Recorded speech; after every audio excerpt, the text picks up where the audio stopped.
ప్రభువైన యేసుక్రీస్తు నామములో మీ అందరికీ వందనాలు.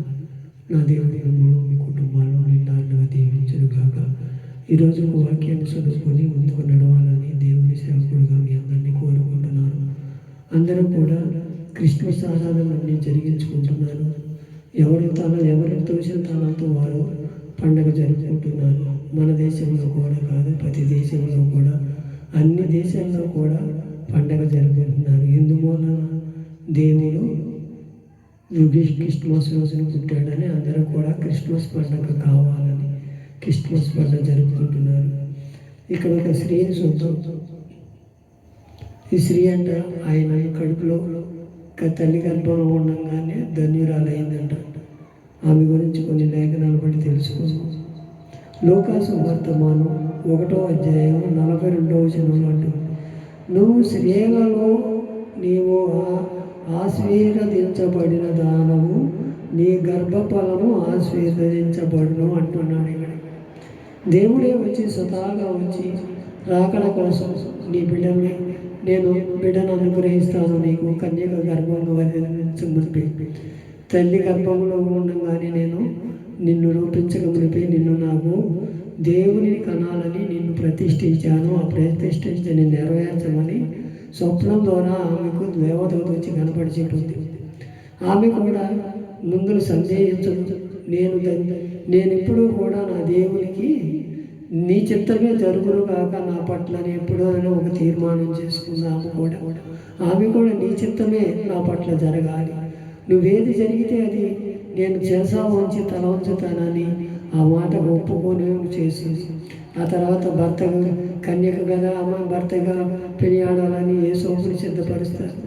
ఆమె ఏం చేస్తాడు, స్త్రీ గర్భవతి అయితేని రహస్యంగా తెలిసి ఆమెను ఎడనాడాలని ఆలోచన చేస్తాడు. ఆమెను కూడా చేర్చుకొని ఆయనతో కూడా చెప్పి ఇలా జరుగుతుంది, ఇది లోకరక్షకుడు నీ కోసం నా కోసం కాదు,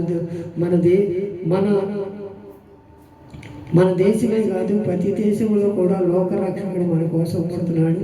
లోకాన్ని జయించడానికి పాపాలు ఆయన భుజం మీద మోసుకుని మోయటానికి ఆయన ఎదురులో ఒక కత్తి తూయబడిందని ఆ రోజునే లేఖనాల ద్వారా తెలియపరిచాడు. ఆమె అంటుంది, నీవు ఆశీర్వదించబడిన దాను, నీ గర్భఫలము ఆశీర్వదించబడును అని. అప్పుడు ఆమెకు ఆ పేరు వచ్చింది. అందువలన ఈరోజు మరియ తల్లిని కొలుస్తున్నారు అందరూ కూడా. ఆమె ఏమని లోకరక్షకుడు నేను కన్నాను కాబట్టి నా గర్భాన్ని వచ్చాడు నేనే అనేది అందరూ కూడా ఈరోజు పండుగ జరిపించుకుంటున్నారు. తప్పేమీ కాదు. ఆ పండుగను అందరూ కూడా ఆచరించి దేశాలు కూడా 124 దేశాల్లో జరుగుతుందండి ఈ క్రిస్మస్ పండుగ. ఈ పండుగను అందరూ కూడా మనం ఆమెనే స్త్రీలలో నువ్వు ఆశీర్వదించబడిందాను, నీ గర్భఫలం ఆశీర్వదించబడును, ఇతరులకు ఆశీర్వాదకరంగా ఉంటుందని ఆ రోజునే లేఖనాలు రాసి పెట్టడమే కాక 46 రోజులలో కానీ అంటున్నాడు. అప్పుడు మరియా ఇట్లా నేను నా ప్రాణము ప్రభువుకును ఘనపరుచుచున్నది. ఆయన 47వ వచనం, ఆయన తన దాసురాలు దీనస్థితిని చూసి కటాక్షించెను. 48 నా ఆత్మ ఆ రక్షకుడైన దేవుని యందు ఆనందించుతుందంట. దేవుని యందే ఆనందించింది ఆమె. ఎప్పుడూ కూడా దేవుణ్ణే గణపరిచింది, అంతేగాని నేను తల్లిని అని ఏ రోజున కూడా ఆమె చెప్పాల. మనం కూడా ఈరోజు మన పాపాల నిమిత్తం, మన దోషాల నిమిత్తం, మన కోసం సిలువలో మరణయాగం అవ్వాలని ఆయన ఈ లోకానికి వచ్చాడు. కన్యక మరియ గర్భం దాల్చి కుమారుడు కానీ యేసు పేరు పెట్టమని, ఆ యేసు ద్వారాగా మన పాపాలు మన కుటుంబం దీవించబడాలని దేవుడు కోరుకుంటున్నాడు. అలాంటి స్థితిలో ఉండాలని మనమందరం కూడా ఈ పండుగ జరుపుకుంటున్నాం. మనం ఆ పండుగను జరుపుకుంటూ ఆయన దీన స్థితిని చూడసందంట. నీవు నువ్వు కూడా దీన స్థితి చూస్తున్నామా? ఆయన ఏమంటున్నాడు, నీ దాసుడు ఆయన తన దాసురాలు దీనస్థితిని కటాక్షించి నా ఆత్మ రక్షకుడై దేవుని యందు ఆనందించానని చెప్తుంది. మనం దేవుని యందు ఆనందించాలి. ఈ క్రిస్మస్ నెల రోజులు కూడా దేవునిలో గడపాలి. దేవునికి మనము ఏం చేసాము, ఎలా ఎంతమందికి ఇది చేసామని గొప్పలు చెప్పుకోవటం కాదు. మన హృదయం ఎలా ఉంది, మనం దేవుని సన్నిధిలో మన హృదయం బయలుపరుచుకొని నిన్ను బట్టి నీ కుటుంబం ఆశీర్వదించబడిందని చెప్పుకోగలుగుతుందా? నిన్ను బట్టి నీ గర్భఫలం ఆశీర్వదించమని చెప్పుకోగలిగిందా? ఒకసారి మనమే పరిశీలన చేసుకొని, మరియ తల్లి వలె నీ గర్భఫలం ఆశీర్వదించబడును, నువ్వు స్త్రీలలోనే నువ్వు ఆశీర్వదించబడిన దాని అని చెప్పగలుగుతుంది. మనం ఏ స్థితిలో ఉంటున్నామో ఒకసారి మన హృదయాలపరిచి మన ఆత్మరక్షకుడైన దేవుని ఎందే ఆనందించాలంటే, మనం ఏమైనా మనుషుల వల్ల ఆనందించున్నామేమో, మనం దానివల్ల కాదంట ఆనందించి దేవుని ఎందే మనం ఆనందించి మరియ తల్లి వలె మనం నీ గర్భఫలం ఆశీర్వదించబడును, నువ్వే లోక రక్షకుడి మా కోసం పుట్టించావమ్మా. అయ్యా, మా పాపాల నిమిత్తం, మా దోషాల నిమిత్తం నువ్వు శిలువ మరణం పొంది అయ్యా ఎంతగా మమ్మ ప్రేమించావయ్యా. నీ పుట్టుక గురించి మేము మోసుకెళ్ళే కృపను మాకు దయచేయమని అడుగుదామా? అలాగే లోక సువార్త మనం 2:51 అంతటా ఆయన వారు బయలుదేరి నజరేతుకు వచ్చి వారికి లోబడి ఉండిన తన తల్లి ఈ సంగతులని తన హృదయంలో భద్రపరుచుకుందంట.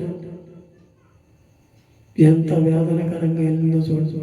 అప్పుడు మీకోసం లోక రక్షకుడు పుట్టాడు, రాజు పుట్టాడని ఏ రోజుతో సమాచారం వెళితే ఆయన నేనే రాజును అవ్వాలి, నేనే ఇక్కడ అధిపతిని, నాకన్నా ఎవరో ఉండటానికి లేదని 2 సంవత్సరాల్లో పిల్లలందరినీ చంపేపించేశాడు.